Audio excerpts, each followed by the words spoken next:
মানুষের পাঁচটা মৌলিক অধিকার: অন্ন, বস্ত্র, বাসস্থান, শিক্ষা, চিকিৎসা। জাতিসংঘ, ইউনাইটেড নেশন এইটা 1969 সালে এটা প্রণয়ন করে দিয়েছে যে মানুষের পাঁচটা মৌলিক অধিকার অবশ্যই নিশ্চিত করতে হবে, তাছাড়া মানুষ টিকতে পারবে না, বাঁচতে পারবে না। মূলত এইটা ইউনাইটেড নেশন দেয় নাই, এইটা জাতিসংঘ এইটা আমাদেরকে দেয় নাই, বরং এইটা দিয়েছে 1400 বছর আগে আল্লাহ রব্বুল আলামিন কোরআনের ভিতরে মানুষের মৌলিক পাঁচটা অধিকার দিয়ে দিয়েছেন। সুবহানাল্লাহ বলবেন না? এখন বলবেন হুজুর শুধু বললেন। শুধু বলছি না, আল্লাহ রব্বুল আলামিন কোরআনের ভিতরে পাঁচটি মৌলিক অধিকারের কথা সুন্দর করে আগেই বর্ণনা করে দিয়েছেন। সুবহানাল্লাহ বলেন। দলিল নিয়ে যান এখান থেকে। শুধু জাতিসংঘের কথাই চলেন না যে জাতিসংঘ আমাদেরকে এইটা এইটা দিয়েছে, কোরআন আমাদেরকে কি দিয়েছে। আজকে আমার কাছ থেকে দলিল নিয়ে যান। পাঁচটা মৌলিক অধিকার, মানুষের পাঁচটা মৌলিক অধিকার, এটা কোরআনে কারিম ওই যে হযরতে আদম আলাইহিস সালাম থেকে নিয়ে আজ পর্যন্ত নিশ্চিত করে আসতেছেন। বলেন সুবহানাল্লাহ। আল্লাহ রাব্বুল আলামিন হযরতে আদম আলাইহিস সালামকে বানালেন। হযরতে আদম আলাইহিস সালামকে বানানোর পরে তাকে কি বাসস্থান দেন নাই? কথা কয় না কেন? বাসস্থান দেন নাই? কোথায় ছিল তার বাসস্থান বলেন? জান্নাতে। সুবহানাল্লাহ বলবেন না? আল্লাহ রাব্বুল আলামিন সুন্দর করে বলছেন, وَقُلْنَا يَا آدَمُ اسْكُنْ أَنْتَ وَزَوْجُكَ الْجَنَّةَ। জোরে বলেন আল্লাহু আকবার। মানুষের মৌলিক অধিকারের এক নাম্বার অধিকার মানুষ বাসস্থান লাগবে। মানুষের মৌলিক অধিকারের ভিতরে এইটা একটা। আল্লাহ রাব্বুল আলামিন হযরত আদম আলাইহিস সালামের জন্য বাসস্থান দিয়ে দিলেন। সুবহানাল্লাহ বলেন। আমাদের বাপ দাদার ভিটা কিন্তু দুনিয়ার কোনো মাটি নয়। আমাদের বাপ দাদার মূল ভিটা হচ্ছে জান্নাতের বাড়ি, ঠিক কি না? জান্নাতের ভিতরে আমাদের বাপ মা সেইখানেই ছিলেন। সেখান থেকে শয়তানের ওয়াসওয়াসায় আমরা দুনিয়াতে এসেছি, ঠিক কিনা বলেন? এখনো শয়তান আমাদেরকে ওয়াসওয়াসা দেয় কি দেয় না? দেয়। তাহলে মানুষের পাঁচটা মৌলিক অধিকারের এক নাম্বার মৌলিক অধিকার কোরআন দিয়ে দিল বাসস্থান। এরপরে আসেন অন্ন, খাবার। খাবার ছাড়া মানুষ বাঁচতে পারে না। মানুষের মৌলিক অধিকারের ভিতরে অন্ন, খাবার একটা মৌলিক অধিকার। আল্লাহ রাব্বুল আলামিন তা নিশ্চিত করেছেন। وَكُلَا مِنْهَا رَغَدًا حَيْثُ شِئْتُمَا وَلَا تَقْرَبَا هَذِهِ الشَّجَرَةَ فَتَكُونَا مِنَ الظَّالِمِينَ। জোরে বলেন আল্লাহু আকবার। হযরত আদম আলাইহিস সালামকে আল্লাহ রাব্বুল আলামিন বানিয়ে জান্নাতে থাকার জন্য আদেশ দিলেন, আর বললেন এই যে 8টা জান্নাত আমি তোমাদের জন্য খুলে খুলে দিলাম, 8টা জান্নাতের ভিতরে যা কিছু আছে সব কিছু তোমাদের জন্য হালাল করে দিলাম, শুধু একটা গাছের নিকটবর্তীও হইও না। ওয়ালা তাকরাবা হাযিহিশ শাজারা।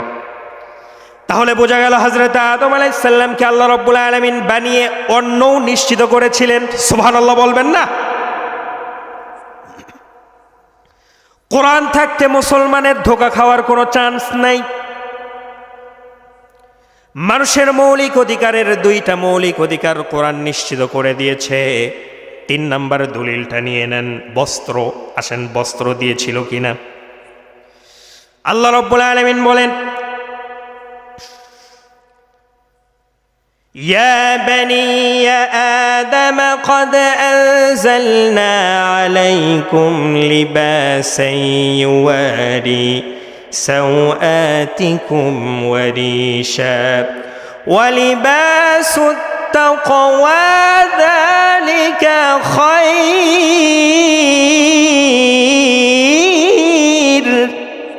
জোরে বলেন আল্লাহু আকবার।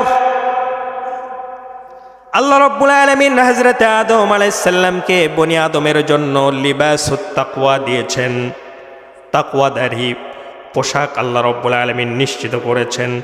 যখন হযরত আদম আলাইহিস সালাম নিষিদ্ধ ফল খাবার কারণে জান্নাত থেকে নেমে আসতেছেন, সেই সময় জান্নাতি পোশাকগুলো খুলে খুলে পড়তেছিল। আছে না নাই? আছে না? শোনেন নাই? এর মানে হযরত আদম আলাইহিস সালামকে আল্লাহ রাব্বুল আলামিন পোশাক দান করেছিলেন। সুবহানাল্লাহ। কে বলেছে? আল্লাহ রাব্বুল আলামিন। কোরআন মানুষের মৌলিক অধিকার নিশ্চিত করে নাই। কে বলেছে? জাতিসংঘ আমাদের মৌলিক 5টি অধিকার দেয় নাই, বরং কোরআন আমাদেরকে মৌলিক 5টা অধিকার দিয়েছে। ঠিক কিনা বলেন? এরপরে 4 নাম্বার শিক্ষা। শিক্ষা আমাদেরকে কোরআন দান করে দিয়েছেন। আল্লাহ রাব্বুল আলামিন হযরত আদম আলাইহিস সালামকে শিক্ষাও দিয়েছেন।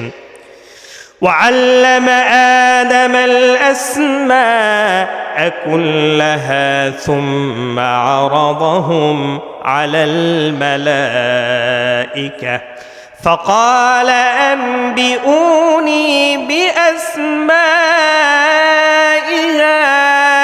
هؤلاء إن كنتم صادقين।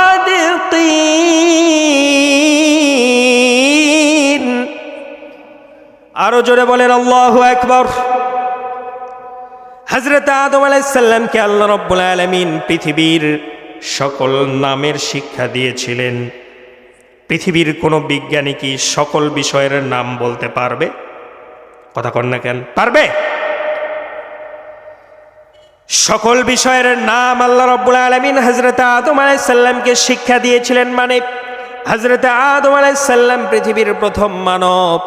পৃথিবীর প্রথম মানবকে আল্লাহ রাব্বুল আলামিন শিক্ষাও দান করেছিলেন।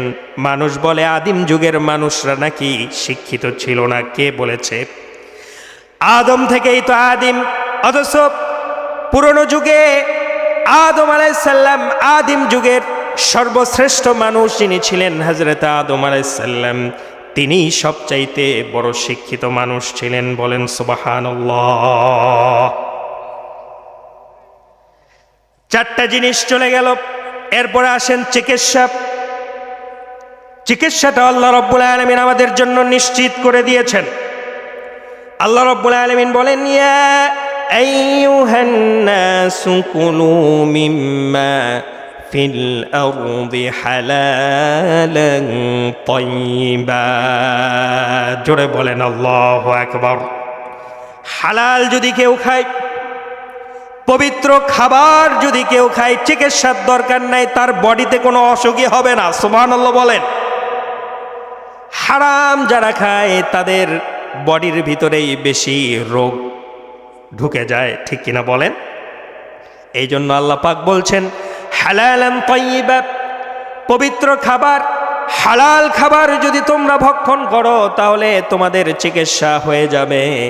তোমাদের বডিতে জ্বর সর্দির মতো কোনো রোগও আল্লাহ রাব্বুল আলামিন দিয়ে দিবেন না। সুবহানাল্লাহ বলেন। আমরা এখন বেশি হালাল খাই না হারাম খাই? আরো জোরে। হালাল বেশি খাই না হারাম বেশি খাই? আমার কিন্তু দোষ না, আপনারাই বলছেন আমরা হারাম বেশি খাই। ঠিক কিনা বলেন?